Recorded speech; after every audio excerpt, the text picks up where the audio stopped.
د امریکای خبري ویب پاڼې د انټرسپټ داوا کړې ده چې د هغه سایفر نقل یې ترلاسه کړی چې ذکر یې د پاکستان سیاست کې د تیر یو نیم کال راځي روان دی. د امریکای د بهرنیو چارو محکمې د دې مبینه سایفر د سم یا ناسم د تصدیق او تردید نه انکار کړي او وايي چې موږ په شخصي ډیپلوماټیکي تبادلو تبصره نه کوو. انټرسپټ وايي چې هغوی ته د سایفر دا کاغذ د پاکستانی پوج یوې نامعلومې سرچینې ورکړي او یا د خبري ادارې د دې متن په خپل ویب پاڼه هم خور کړی دی. د پاکستان پوج په سمدستي توګه په دې اړوند خپل دریځ نه دی ښکاره کړی. په اپریل 2021 کې چې د پخوانی وزیر اعظم عمران خان حکومت د بې باورۍ د تحریک د لارې ختم کړی شو، نو تر هغې وروسته عمران خان دعوه کړې وه چې حکومت یې د امریکې په فشار نسکور کړل شوی دی. د ریپورټونو له مخې انټرسپټ چې په خپله ویب پاڼه د سایفر کم متن خور کړی د هغې له مخې په هغه وخت کې د پاکستان سفیر اسد مجید خپل حکومت ته لیکلي و چې د مرکزي او جنوبي ایشیا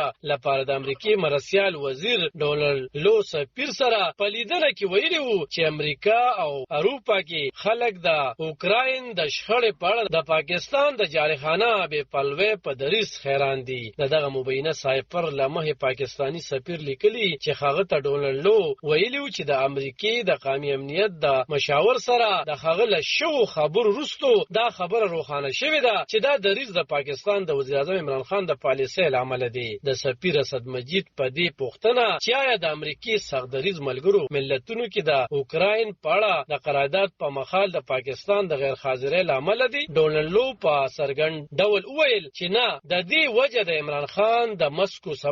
ماسکو سفر دی. د دې انټرسپټ د ریپورټ له مخې ډونالډ لو وویل چې زه دا ګڼم چې کو د وزیر اعظم خلاف د بې باورۍ تحریک کامیابیږي نو په واشنگټن کې به هر څه وبهل شي، ځکه چې د روس سفر ته د وزیر اعظم د فیصلې په توګه کتل کېږي. په بل صورت کې زه فکر کوم چې مخکې به ډیر زیات مشکل پیدا شي. د خفیه پیغام کې د لیدنې له جزئیاتو وروسته په هغه وخت کې د پاکستان سفیر په خپل نظر ورکولو کې څرګنده کړې ده چې ډونالډ لو دومره سخت ډیمارش د سپینې ماڼۍ له اجازې پرته نشو ورکولی. سفیر لیکلي چې ډونالډ لو پاکستان کې پر روان سیاسي وضعیت غیر ضروري تبصره کړې ده چې په دې موږ ته په سنجیدګۍ سره غور کول مارش کول غواړي. د امریکای خارجه محکمې د انټرسپټ له لوري د سایفر په دې داوا د خبرګون ښودلو په مخال یوې خبریالې ایرم عباسي ته په یو لیکلي جواب کې ویلي چې موږ د دې دستاویز د سم یا ناسم په اړه تبصره نشو کولی او موږ چې په سفارتي معاملو کې کومې خبرې اترې کوو په هغې هم خبره نه کوو او اوس هم په دې دریځ ولاړ یو. علب خان شیرپو، دلبر نیوز 400. د امریکای